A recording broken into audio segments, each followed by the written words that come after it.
사도행전 23장 11절 한 절입니다. 우리 다 같이 한 목소리로 11절 말씀을 읽겠습니다. 시작. 그날 밤에 주께서 바울 곁에 서서 이르시되 담대하라. 내가 예루살렘에서 나의 일을 증언한 것 같이 로마에서도 증언하여야 하리라 하시니라. 아멘. 오늘도 새벽을 깨우셨습니다. 참 잘하셨어요. 여러분, 우리 2층에서 이제 지하 예배당으로 내려오다 보면 벽면에 그림 하나 있죠. 그 그림 볼 때마다 얼굴 보여요? 안 보여요? 안 보여요? 보여야 되는데 그거 못 보는 사람들도 많이 있더라고요. 한번 자세히 보세요. 참 인자한 모습으로 나를 이렇게 쳐다보고 있는 것 같아. 오늘도 하나님은 여러분을 지켜보고 계십니다. 그 하나님의 은혜 안에서 오늘 하루의 삶도 잘 추스려 나갈 수 있기를 주님의 이름으로 축복합니다. 바울은 계속해서 지난날에 자기에게 주셨던 하나님의 말씀을 유대인들과 또 로마 행정관들에게 설명하면서 변명 아닌 변명을 이어가고 있습니다. 그 내용 중에 바울은 다메섹에서 하나님의 부르심을 받은 후에 복음을 전할 때 할례받는 문제로 교회가 시끄러웠었던 거 기억나시죠? 그 일로 예루살렘에 올라와서 베드로를 만나고 회의를 통해서 해결했을 때 그때 처음 예루살렘에 올라왔습니다.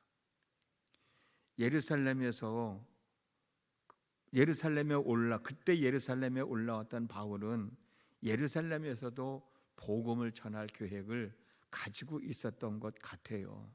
근데 하나님이 만류하셨다는 겁니다. 사도행전 22장 17절에서 18절 말씀을 보면 사도들을 만나기 위하여 예루살렘에 왔을 때 예루살렘 성전에 들어가 기도하고 있는데 하나님께서 예루살렘을 떠나라고 말씀을 하셨다는 겁니다. 또 사도행전 22장 21절에서도 나더러 또 이르시되 떠나가라. 내가 너를 멀리 이방인에게로 보내리라 라는 말씀을 하셨다고 고백하고 있어요.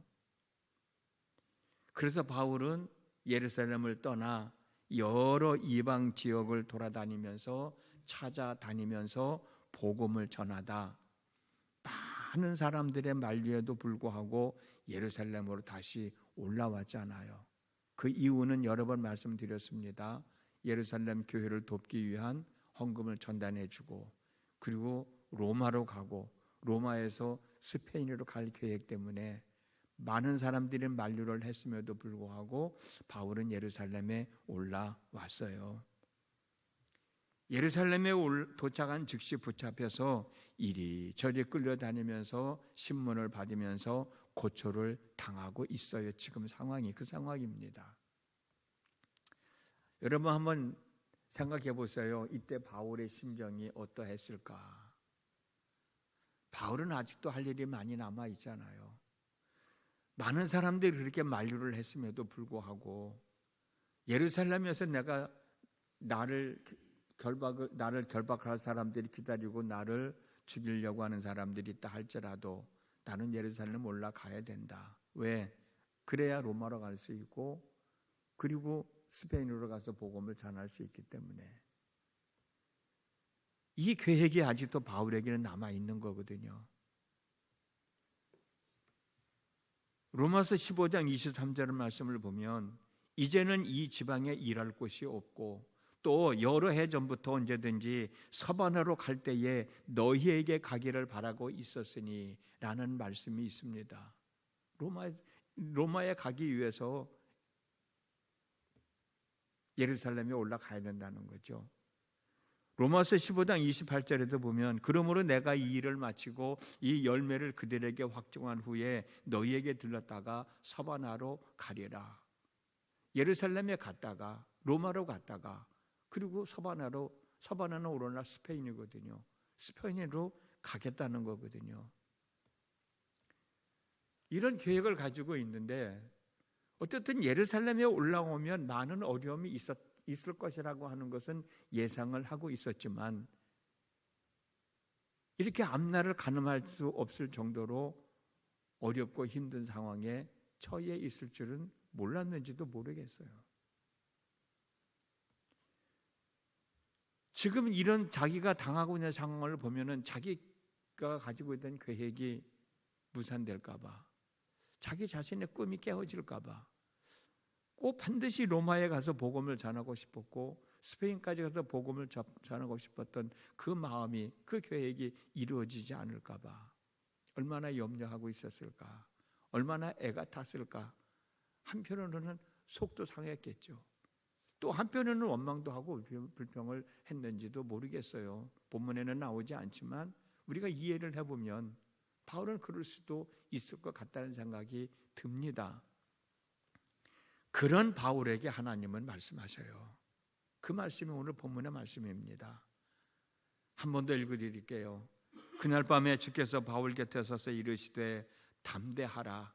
내가 예루살렘에서 나의 일을 증언한 것 같이 로마에서도 증언하여야 하리라 하시니라. 아멘. 바울은 예수님이 보여주시는 많은 환상을 보았고 예수님이 들려주시는 음성도 많이 들었습니다. 그러나 지금 이 순간처럼 가장 가까운 곳에서 들려주시는 말씀으로 들려온 말씀은 없었을 것 같다는 생각이 들어요. 상황이 그렇지 않습니까? 상황이 그 어느 때보다도 명확하고 정확하고 확실하게 들려오는 하나님의 말씀이었을 것이라고 생각되어져요. 그 어느 때보다도 가장 큰 위로의 말씀으로, 희망의 말씀으로 들려왔을 것이라고 저는 생각을 해요. 그 어느 때보다도 더 큰 목소리로 우렁차게 들렸을 것이라고 생각을 해요. 왜요? 아까도 말씀드렸지만 바울은 지금 내일을 가늠하기 힘든 상황에 처해 있잖아요. 언제 어떻게 될지 모르는 상황이잖아요. 예루살렘에서 죽음을 당하게 되면 자기의 꿈은 깨어지고 말잖아요. 로마에 갈 수 없잖아요. 스페인에 갈 수 없잖아요. 이런 상황에 처해 있는 바울에게 예수님은 말씀하신 거예요. 담대하라. 내가 예루살렘에서 나의 일을 증언한 것 같이 로마에서도 증언하여야 하리라 라고 말씀하셨어요. 여러분, 이 말씀의 의미가 뭘까요? 여러 가지가 있을 것 같아요. 예루살렘에서 너는 죽음을 당하지 않는다. 너는 지금 죽을 것 같은 상황에 처해 있지만 절대로 너는 예루살렘에서 죽지 않아. 왜? 로마로 간다고 말씀하셨으니까. 네가 로마로 간다고 말씀하셨으니까 너는 죽지 않는다는 거예요. 너는 살아있게 될 거라는 거예요. 그리고 너는 지금 예루살렘에서 이 고초를 당하고 있지만 내가 전하는 복음이 예루살렘에서 끝나지 않는다. 예루살렘에서 끝나지 않는다는 거예요. 왜? 복음을 내가 로마로 간다고 말씀하셨으니까 로마에 가서도 너는 복음을 전하게 될 거라는 거예요. 스페인으로 가서도 복음을 전하게 될 거라는 거예요. 그러므로 바울은 예루살렘에서 당하고 있는 고난이 어떻게 마무리될지는 모르지만 예수님께서 하신 말씀을 반드시 이루어진다는 사실을 믿고 기다리면서 지금의 고난을 극복해 나갈 수 있는 거예요. 그런 믿음이 생기고 그런 희망이 생기고 그런 소망이 생기잖아요. 하나님이 나를 로마로 보내주신다고 그랬으니까 지금 내가 어떤 고난을 당하고 어떤 상황에 처해 있다 할지라도 극복해낼 수 있는 힘이 생기는 거지. 지금 이 시간 하나님은 이런 저런 일로 방황해하고 또 속상해하고 때로는 근심하고 걱정하고 있는 저와 여러분들에게 다가오셔서 담대하라고 말씀하고 계십니다. 이 말씀을 들으시기 바랍니다. 여러분 한 사람 한 사람에게 두려워하지 마라. 내가 너와 함께 한다. 네가 지금 여기서 고난당하고 있지만 네가 복음 전하는 것이 예루살렘에서 끝이 아니야. 로마도 가게 될 것이야 라고 말씀하셨듯이 저와 여러분에게도 분명 말씀하시고 계세요. 네가 그 일로 힘들어하고 어려워하고 방황하고 있지만 두려워하지 마라. 걱정하지 마라. 내가 너와 함께 한다. 예수님께서 담대하라는 말씀은 우리들의 문제를 해결해 줄 테니 포기하지 말라는 말씀이에요. 끝까지 견뎌내라는 말씀이에요. 그렇기 때문에 우리는 또 하나님의 말씀으로 돌아가야지요. 히브리서 12장 2절 말씀대로 믿음의 주여 온전케 하신 이인 예수를 바라봐라. 예수님께서 나에게 담대하라고 말씀하셨으니까, 두려워하지 말라고 말씀하셨으니까, 내가 너와 함께 한다고 말씀하셨으니까 그 말씀하신 예수님을 바라봐야 되잖아. 그 예수님은 어떤 분이에요? 믿음의 주인, 믿음의 주인이야. 모든 것을 온전케 하시는 분이죠. 그분을 바라볼 수밖에 없지.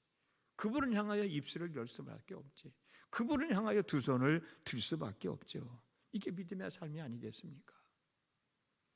예수님을 믿는다고 하면서 우리의 믿음의 근원이시고 우리의 믿음을 완성시켜 주시는 예수님을 바라보지 않는다면 우리의 믿음은 뭔가 이상한 거예요. 뭔가 잘못된 거예요.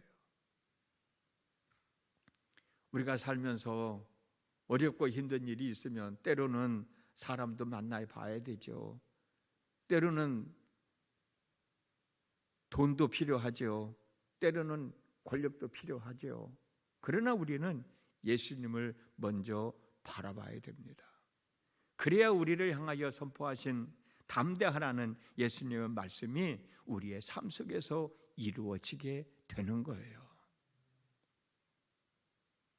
바울이 예수님으로부터 담대하라, 내가 예루살렘에서 나의 일을 증언한 것 같이 로마에서도 증언하여야 하리라는 말씀은 이제 바울의 꿈이 아니에요.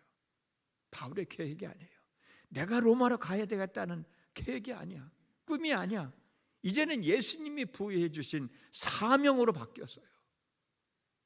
꿈에서, 계획에서 예수님이 바울에게 주신 사명이야. 이제는 사명감을 가지고 바울은 로마로 가게 될 거예요. 예수님은 이 사명을 완수하게 하시려고 바울을 로마로 보내실 것이고 로마에서도 복음을 전하게 될 겁니다. 저와 여러분들도 마찬가지일 거예요. 지금 내가 겪고 있는 고난으로 해결되어지는 것을 통해서 그 일로 인하여 하나님의 영광을 드러내는 삶이 될 것이고 하나님의 뜻을 이루는 삶이 될 것이라고 확신합니다. 신명기 31장 6절 말씀입니다. 너희는 강하고 담대하라.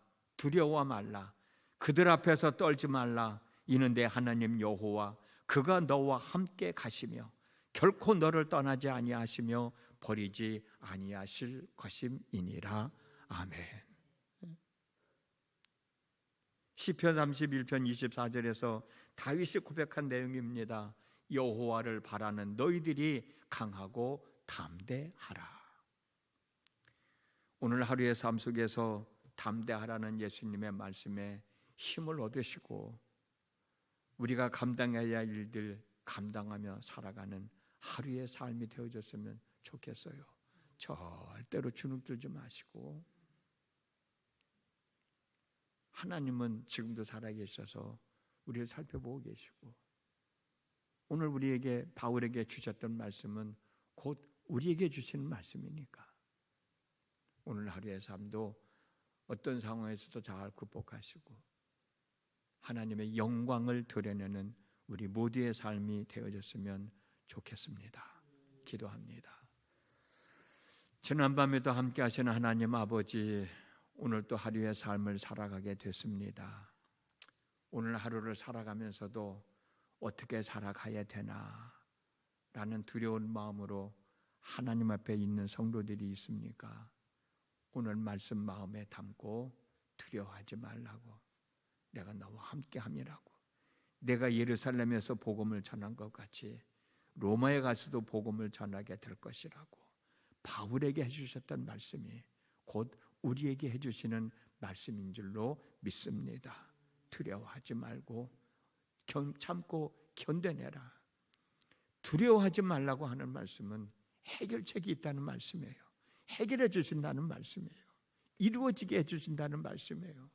지금 당장 힘들고 어렵지만 잘 극복해 나갈 것을 믿고 담대하게 우리들이 해야 할 일은 해나가는 한날의 삶이 되어지도록 하나님 도와주시옵소서. 예수님의 이름으로 기도드렸습니다. 아멘.